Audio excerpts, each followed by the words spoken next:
Hi, this is Kwavi from Kwavi.com, and you are watching Kwavi TV.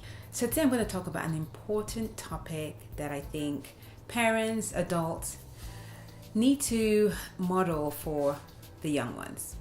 And it's really about learning, or rather teaching our children how to recognize their own hunger signals. So as a certified weight loss coach, one of the areas that I help with is overeating. And there is an area that I specifically work with when I'm speaking with my clients that involves recognizing their hunger signals. I think that's one of the very important aspects of overeating, because once you understand your hunger signals, you're able to stop overeating and change your relationship with food. So there are 5 things I'm going to talk to you today that we need to stop telling our children, because that is really changing their own personal relationship with food. The first thing, telling our children to finish everything on their plate. And some parents might even go a step further and say, well, you know, they're starving kids in Africa. Now, I'm from Africa, so that's a whole nother story. When people say that, I'm like, you don't even need to say that, because there are hungry people here, people that are starving here. But anyway, I digress. Let me get back to the point. When you tell your child to finish what's on her plate or his plate, you are telling your child to forget about whether they are full, but to keep on eating.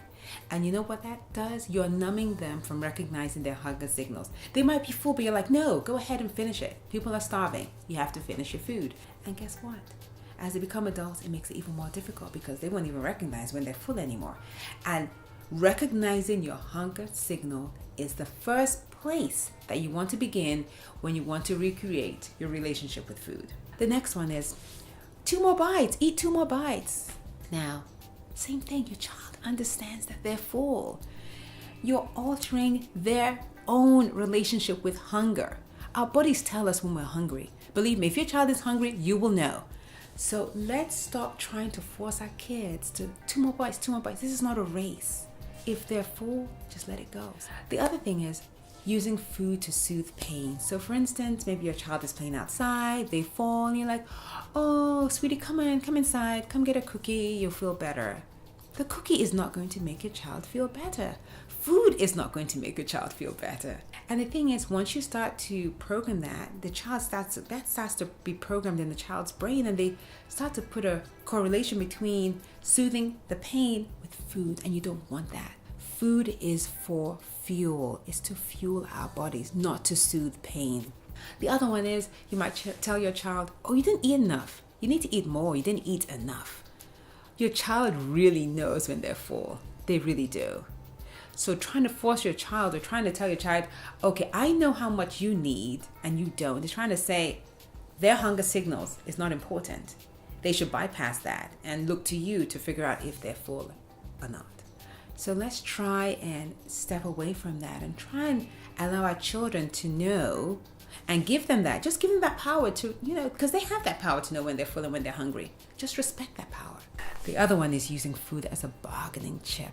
Like, oh, if you eat this, then you can go play. Or if you eat this, then you can go hang out with your friends. Or if you don't, then you can't. Food is not a bargaining chip. And once you start on that path, the child begins to recognize that. All of these, you know what happens eventually? They fail to recognize their hunger signals. You don't want your child to end up in that position, because our hunger signals are there for a reason. They're there to teach us. They're there to show us when we're hungry. They're there to show us when we're full. That's what it's there for. And we want our children to be, to own that early on, so that as they get older, it's part and parcel of who they are. I really hope you'll take this, you'll learn, share this with your kids, share this with your nieces and nephews, share this with other young people around you. When it comes to being healthy, you need it, you deserve it, and yes, you are worth it. If you enjoyed this Kwavi TV episode, which I hope you did, please subscribe to my YouTube channel, Kwavi TV. And you can also visit my website for additional health tips, www.kwavi.com. Thank you.